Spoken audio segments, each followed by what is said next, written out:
Kutoka huko Bungoma sasa tuelekee hadi kaunti ya Kiambu. Vijana zaidi ya 300 chini ya usimamizi wa wazee wa jamii ya Kikuyu inayojulikana kama Kiama eneo la Kabete, kaunti hii, wamepewa jina la SHA ambalo litawatambulisha katika rika lao. Katika hafla ya kuwapasha tohara wanarika, wazee hao wametoa wito kwa jamii kujiepusha na itikadi zilizopitwa na wakati. Abraham Gadesha anatuarifu zaidi kutoka kaunti ya Kiambu.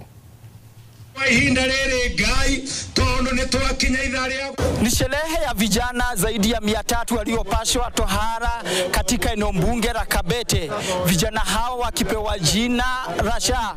Tusikize kwa nini. Sisi jamii ya Wakikuyu, ile jina huwa tunapeana ni ile jina ambaye iko muhimu ama inaendelea ama inafurutanwa katika nchi saa hiyo. Sasa kama hii mwaka ile jina imekuwa ama ile maneno imekuwa mfurutano ni nishike mshike imekuwa SHA. Na wakati tunapeana hii jina si ati tunaamkaga tunapeana, ili tubidi tukae chini before tukuje kutairisha. Tulikaa tukiwa county kama 8 na tulikuwa na majina kama 8. Mnaongea kwa hii jina, mnaongea kwa hii, tukasema hii jina itakuja kusaidia vizazi waige mila na waifuate, kwa sababu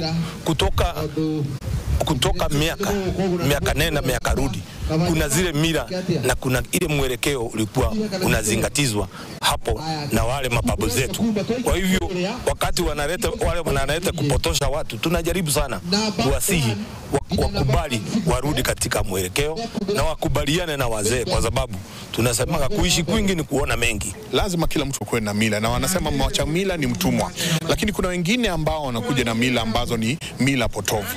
Kwa hivyo ningeomba sana wazazi, wakati huu mnachukua watoto wenyu, wakati huu watoto wenye wako kwenye likizo, tafadhali angalia sana kwa makini, kuwa makini sana ni kina nani hao wanaingia kwako, ni vijana wa gani wanaingia kwako, ni jamaa gani wanaongelesha watoto wako. Manake kuna watu ambao wako na kazi mbaya sana za kuleta mila potofu. Kuna masomo tunasoma tukiwa hapa, tabia mzuri, vile mtu atakaa vizuri na wazazi wake, na vile mtu atakaa vizuri na dunia, na vile tunaendelea.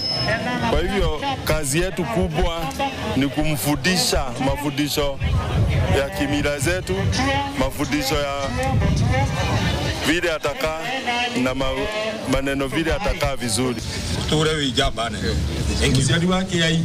Wito sasa ukitolewa kwa jamii kujiepusha na itikadi potofu. Abraham Gadesha, NTV Mashinani, kutoka Kabete, kaunti ya Kiambu.